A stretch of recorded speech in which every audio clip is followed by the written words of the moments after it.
I'm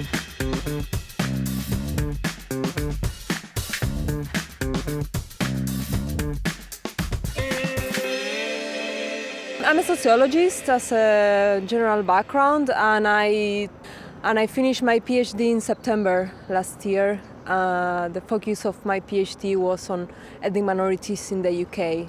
I have been involved in the Work Package 8 connected to a family background, so I have looked at the effect of having been raised in workless households for different ethnic groups in the UK.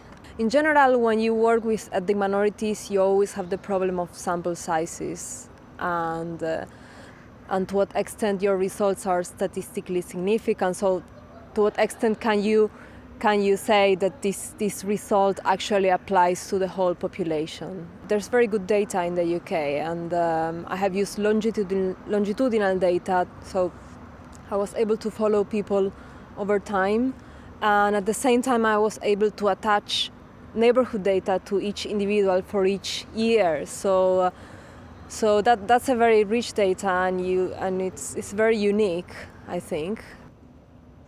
In our research, we have only looked at second generations, so these are the children of the migrants. There's a literature arguing that people who migrate, they want the best, then they move country and then they have their children there, and they want the best for their children, so they encourage them to do good in school and to find good job. So it is connected to the fact of being a migrant, or to the fact that these children have migrant parents basically who are motivating them.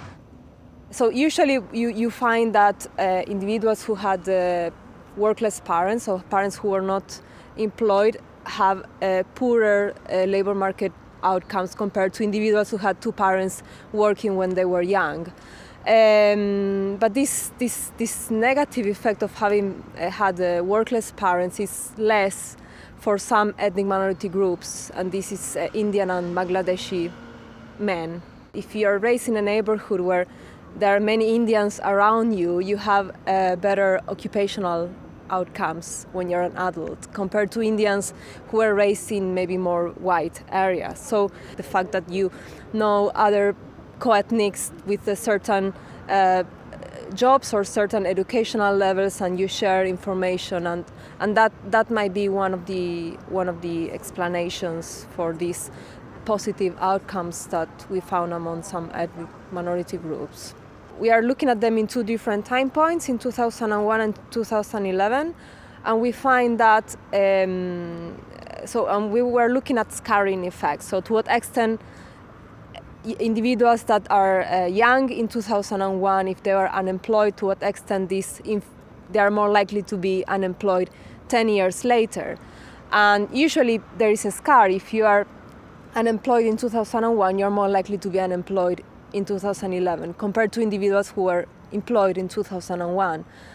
But we found that the scar is again lower for Bangladeshi and Indian men than for the white British. Women, we think, especially Asian women, might be the more problematic group, because they still have very low employment rates, very high inactivity rates, and we have a paper coming in Population, Space and Place where we look at these neighborhood effects, and we actually found that Asian women, especially Pakistani and Bangladeshi women raised in areas where there are more co-ethnics, they are less likely to be employed when they are adults.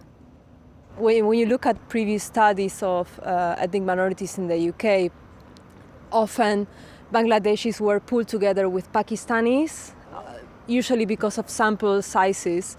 But these two groups these Bangladeshi and Pakistanis seem to be following different patterns as well. Bangladesh is doing relatively better than Pakistanis. So I think there's a lot still to be explored, especially the mechanisms behind these findings. And being mainly a quantitative researcher, I can describe these main patterns, but then we might need more qualitative work to identify these mechanisms.